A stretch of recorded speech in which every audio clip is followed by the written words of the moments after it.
Here's a life-changing experience for you. I was just rereading the stories in the Datura vault, and I decided that my experience would be one that folks would like to read. So, let's go back a ways, to August 22, 1998, a date that will live in infamy for me. At the time, I had just finished my first year in college, and had been working with relatives in Mississippi that summer to save money and go out to work as a roofer in New Mexico with a college buddy. My father thought I was wasting my time dropping out of college to go roam about the country, but I was ready to get out of my home state of Louisiana and take to the road. The road led to Dallas, Texas, where my buddy, we'll call him Lucifer, was staying with another friend, let's call her E for a time. The plan was for me to leave Mississippi, go home to Louisiana, and storm out to Dallas, to be free from the clutches of home for the first time of my life. The day I left Louisiana for Texas, I felt a tremendous surge of freedom, almost orgasmic in its implications. I felt like I had been released from a kind of prison, and was ready to hit Dallas and party for a week before heading on to New Mexico with Lucifer. The stage is set. I arrive in the sprawling metropolis, and experience the debilitating effects of the worst heat wave in the city in years. Temps were up over 110 with the heat index, it was god-awful hot, y'all. I make my way through the scrambled to E's apartment she shared with her mother, a cool hippie type. There, I reunited with my good friends, and we chill and get stoned, catching up on each other's summer adventures up to that point. Eventually, we feel like going out, so Lucifer goes off to visit a girlfriend and E and I go to her boyfriend's apartment complex to go swimming in the pool. I put on my shorts, placing my wallet and keys into my luggage, an action I was very glad I did later on, and we went off to take a nice cool dip. We arrive, I meet E's boyfriend for the first time, and we splash around for a while. As it starts to get dark, an impromptu party erupts around the pool, a keg gets brought out, and everyone proceeds to get fucked up, Texas style. The complex seemed to house many college-aged party kids, so there was just partiers coming out of the woodwork. All different kinds of folks, from ghetto gangsters to rape kids to cowboys crowded around, having a mellow time. But this benevolent vibe didn't last for very long. A couple of people pull knives, and I hear someone say, "He's got a gun," so everyone scatters. We all run into E's boyfriend's apartment to escape the carnage. Inside, everyone chills out, and soon the bong's going around and the beer is flowing again. I check out the motley collection of people around me. I didn't know a soul, but everyone seemed to be fairly cool, and ready to seriously get down. I had no idea that one of the party attendants was about to unveil something for which there is no words, no explanations, just a magic plant that takes you to the edge of death, and pushes you right over. That's right, kiddies, enter Jimson Weed onto the stage. Now, I was familiar with Jimson Weed, having read Carlos Castaneda's experiences with his plant ally. But I had no idea what awaited me. This guy pulls out a gallon-sized Ziploc baggie, about halfway filled with some kind of seed. This, everyone, is Jimson Weed. It'll make you trip for like 2 days. Usually, I charge $40 for a dose, indicating that a handful was a dose, but I'll dose anyone who wants to for free.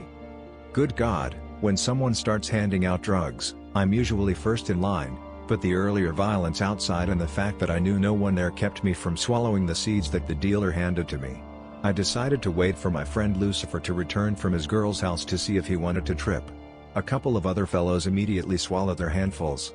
In retrospect, after reading hundreds of trip reports on this substance, this guy's recommended dose was way too much. I don't even think calling this a heroic dose is doing it justice. I sit and watch to see what the seeds will do to these guys, then after about 10 minutes, I'm like fuck it and down the seeds with a swig of beer. 5 minutes later, I know I'm fucked. One of the guys starts to stare at the wall, unblinking, unresponsive. His behavior is weird because earlier, he had been very lively, but now he was catatonic. I mean, this guy was out of it. People started to get worried, when the guy suddenly comes to, leaps up, and dashes out the door. Later on, the guy said that he realized he was in for the trip of his life, so he went to his apartment, locked himself inside, and spent the next 2 days destroying his place and locked into the worst form of insanity. The other guy stood up like the other dude, but started to run into walls as hard as he could. Everyone tried to restrain him, but it was like he was on PCP or something. Oh shit, I thought, I'm about to become very fucking deranged. It was a horrible feeling, and a few minutes later, I started to get the worst stomach cramps of my life, and my body told me, "You've just poisoned yourself badly, and you might not make it." I got very scared, and ran into the bathroom where my stomach proceeded to turn itself inside out. I think this action probably saved my life. After I was finished, I had this feeling like I had drank a couple of cases of beer, and my legs were so wobbly I couldn't hardly walk. Every muscle in my body felt flabby and loose. I returned to the living room, where I felt concern from people. He was repeatedly asking me, "Are you okay?" I tried to tell her I wasn't, but my tongue wouldn't work properly. At about this time, I started to feel like there were insects crawling around under my skin, an extremely uncomfortable sensation. It was so bad that I began to claw at my flesh in order to rip them out. The last thing I remembered was leaping up off of the couch, and running out the door, then, blackness. I don't know what happened. It was like being in a dream. Entities swirled around me. I had the vague sensation of being around people, but my memories of this time are kinda like recalling a hazy dream. Nothing was substantial. Finally, I woke up. It was morning, and I was in an apartment, lying on the floor curled up in a fetal position, naked. How I had arrived at this particular point in space and time was a mystery to me. My eyes were dry as a desert, and my contacts were sticking to my eyelids, making everything look really fuzzy. The odd thing was, it was like I had woken up into a dream, but I was aware that the dream was consensus reality but a dream, nonetheless. I felt incredibly happy, and full of elation. Suddenly, I was aware of human presences entering the room. Intrigued, I studied them to become aware of their intent. One of the people seemed to be an average middle-aged man, but to my surprise, the other two were wearing uniforms and were armed. Why, it's the police, I thought. But why are they here? What is going on? The police came over to me and started to ask me questions. I couldn't tell if they were real or not, but I jabbered my jaws in a manner resembling speech, and they seemed satisfied with my answers. One of the officers gets a bedsheet from somewhere and wraps it around me, toga style. I thought I had changed into someone from ancient Greece, and couldn't figure out why my hands were being cuffed. Surely the Greeks need their hands free. I was led out into the bright sunshine, when I realized just how thirsty and sensitive to light my eyes were. But I was just having the greatest time getting arrested. It was like I was aware of this happening to me, but I was so far away. I was like, it's a dream, and I'll wake up back in my bed in Louisiana. So I went along with the officers to see where they would take me. Along the way, I tried to make jolly conversation from the back seat, realizing that I'm being arrested. So tell me, gentlemen, what exactly am I being arrested for? They wouldn't respond. Oh well, I thought, and continued my conversation with the other people in the back seat with me. It was weird. I was talking to this guy in the back seat and he promptly disappeared. But I really wasn't disturbed by this.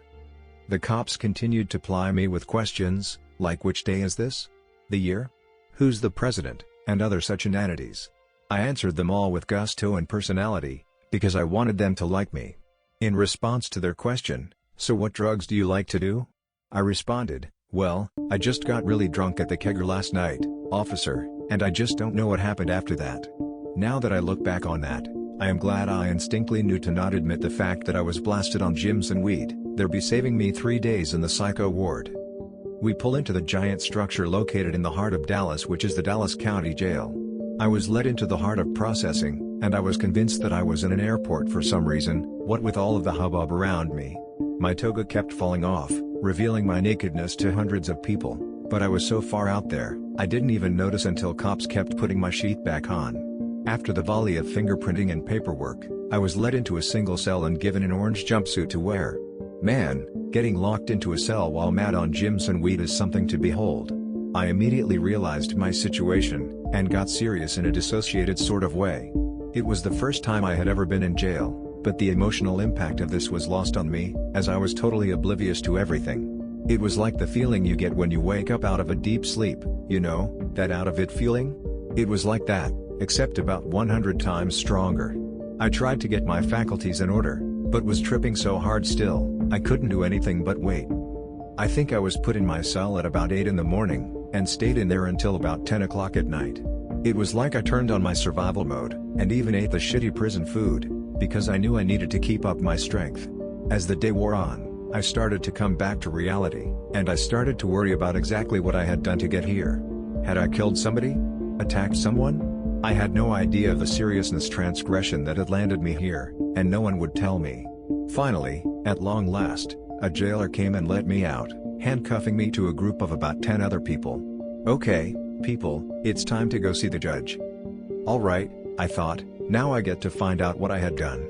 After arriving in the courtroom, the judge scrolled down the list, and finally, when she got to my name, I feared the worst. The charge: disorderly conduct. Phew, I thought, doesn't sound so serious. I was elated in a way. The next thing I know, I'm going through another set of corridors to stand in another line. The friendly jailer keeps us all there, joking about what we were all going to do when we got out. I bet you'll all will go get drunk, huh? He grinned, and looked at me. What in the hell did you do? I don't know, but I got seriously wasted last night and got into some shit. Everyone laughed, as obviously I was on very powerful drugs and probably looked like shit. The jailer gives me some street clothes and shoes. I had been wandering around the jail all day shoeless as well, and miraculously, lets us go. I was elated, until I realized I had no money, had no idea where I was, and was still tripping very fucking hard. In jail, I had been surrounded by a lot of people, and I kept feeling like they were all still around me. I was at a loss of what to do, so I just set out walking. Spirits kept revolving around me, kinda like the way electrons surround an atom. As I walked, my trip seemed to grow in intensity. I recall myself just having great conversations with all of my friends, then just realizing, wait, they aren't here, and then seeing another one of my friends walking beside me and renewing my conversation. I remember seeing Lucifer, and running up to him to tell him about my experience so far. Man, you should have kept me from the cops, like, what the fuck, dude? And he would just smile and then disappear. Eventually, I found myself rapidly walking out of town into some weird area, the kind of place I'd normally be paranoid driving through at night sober, not to mention on foot, out of my head on Jimson weed. Amazingly, I felt no fear, as the spirits surrounding me revealed themselves to be my guardian angels. They were spirits of my ancestors, and of people I had never met. I somehow knew they were gonna help me survive this experience, and keep me from harm. I decided to walk back into the city, and a new problem manifested itself. As I stated previously, Dallas was in the middle of a heat wave, and I was desperately hot and thirsty. Earlier that summer, I had suffered heat exhaustion, and I felt my body slipping back into that state.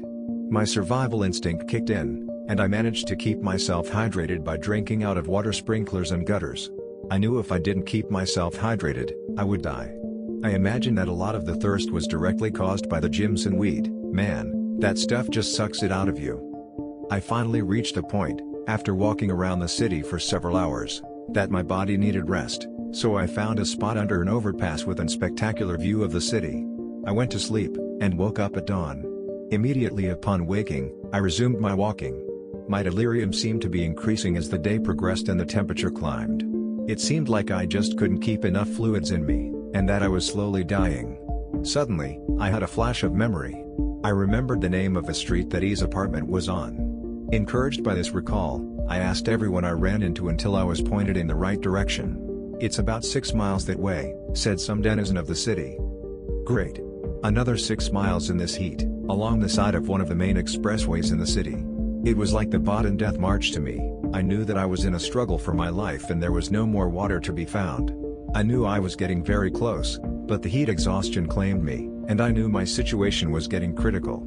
I called on my guardian spirits to help me, but they were nowhere to be found. Out of the blue, I hear a cry, "Hey man, come over here and get some water. You don't look so good." I looked to where the voice was coming from, and spied a city work crew, and a black man was waving me over to their water cooler.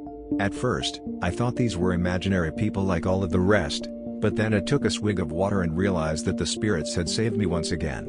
I looked at the man who had called me over, and realized that his spirit was one of the ones that had accompanied me since I had gotten out of jail. He was like a redeeming angel. I gushed thanks to him, and asked him if I was close to the street I was looking for. "Yeah, it's right over there, about a couple of blocks up." Eureka! I was going to survive after all. I staggered the rest of the way to the street, and then follow it to the apartment building where he lived. I went to her door, and knocked. Lucifer opens the door, and totally flips out. We were very glad to see one another, as they all thought I was dead. I don't remember anything except falling out on the floor in a dead faint, aware that I had made it out of the most trying event of my life. The aftermath. It took me about 4 days to get back to normal. I had to use a cane to walk for about a week after, as my body had been smashed like I had been in a motorcycle accident. Evidently I had fallen repeatedly during my blackout phase. I pieced together what had happened to me with the help of people who had been at the party. Seems that I had jumped up out of the apartment, took off all of my clothes, and spent the rest of the evening jumping in and out of the pool, accounting for all of the abrasions and lacerations suffered from banging into concrete repeatedly. What got the cops called was that I started to go up to people's apartments, stark naked, of course, and saying, "I am the Terminator," then laughing gleefully and running away. So I didn't do anything too bad. The worst thing that came out of the entire ordeal was that E's boyfriend got kicked out of his apartment because of my behavior. Turns out the guy who had been with the cops when I came to was the apartment manager, and that my arrest was enough to get E's boyfriend and roommates kicked out. Pretty weak reasoning, but shit happens, I guess. Surprisingly, the boyfriend and roommates weren't really mad at me, saying it could have happened to any one of us, dude.